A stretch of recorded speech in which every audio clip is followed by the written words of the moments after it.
आज हम world express के विश्व काव्य मंच शो में उपस्थित हैं। नेपाल से आई 3 कविताओं को लेकर नेपाल के सुविख्यात पत्रकार world media Nepal bureau chief Devendra Kishor Dhungana द्वारा लिखी गई ये प्रेरक कविताएं इस प्रकार हैं। पहली कविता है असली जात। जात क्या है? जात 2 ही है, एक गरीब और दूसरी अमीर, बाकी सब नाम है। रंग हैं झूठी पहचान के पर्दे हैं, जिन्हें इतिहास ने बुना और सत्ता ने ओढ़ लिया। किसी को ब्राह्मण कहा गया, किसी को शूद्र, किसी को ऊंचा बताया गया, किसी को नीचा। पर खेत की मिट्टी पूछती है, हल चलाने वाला कौन है और सोने की थाली में भोजन खाने वाला कौन है। वहीं से खुलता है जात का असली रहस्य। एक जात वह है जो सुबह से शाम तक पसीना बोती है और भूख काटती है। दूसरी जात वह है जो दूसरों की मेहनत पर महल बनाती है और कानून लिखती है। एक जात वह है जो ईंट ढोती है, सड़क बनाती है, मकान उठाती है, पर खुद टूटे छप्पर के नीचे सोती है। दूसरी जात वह है जो संसद में बैठकर भाषण देती है और कहती है सब बराबर है। बराबरी का यह झूठ सदियों से लिखा जा रहा है, सोने की स्याही से, मगर सच मिट्टी में लिखा होता है, कुदाल की धार से, मजदूर की हथेली से और किसान की दरार पड़ी एड़ियों से। जात वही है जो रोटी के साथ जुड़ी है, जिसके पास खेत नहीं, रोजगार नहीं, आवाज़ नहीं, वह गरीब जात है। और जिसके पास धन है, शक्ति है, सत्ता के दरवाज़ों की चाबी है, वह अमीर जात है। मंदिर की सीढ़ियाँ सबके लिए खुली हों या न हो, पर बाजार की सीढ़ियाँ कभी बराबर नहीं होती। वहाँ कीमत तय करती है तुम्हारी जात। जिसके पास नोट है वही ऊंचा है, जिसके पास भूख है वही नीचा है। यही है सभ्यता का छिपा हुआ असली गणित। लेकिन इतिहास हमेशा चुप नहीं रहता।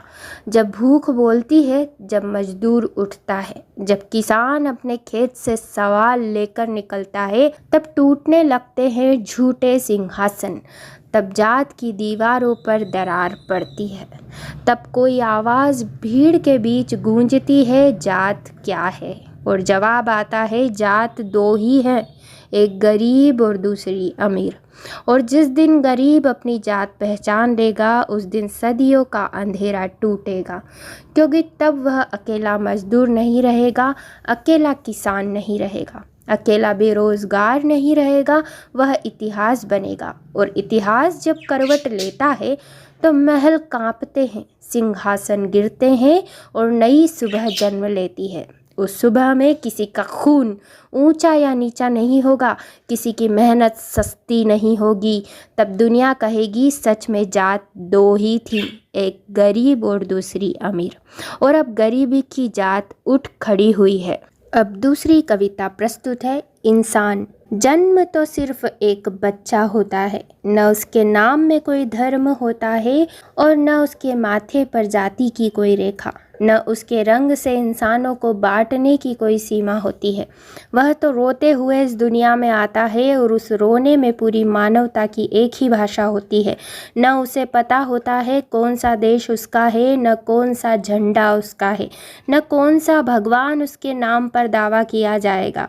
लेकिन समय की लंबी यात्रा में हम उसे सिखाते हैं, यह तुम्हारा धर्म है, यह तुम्हारी जाति है, यह तुम्हारा देश है और वह तुम्हारा दुश्मन है।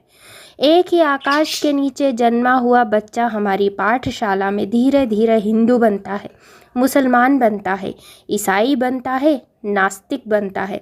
कोई उसके लिए सीमाएं खींचता है, कोई उसे झंडा थमाता है, कोई कहता है यह तुम्हारा रंग है और वह तुमसे अलग है।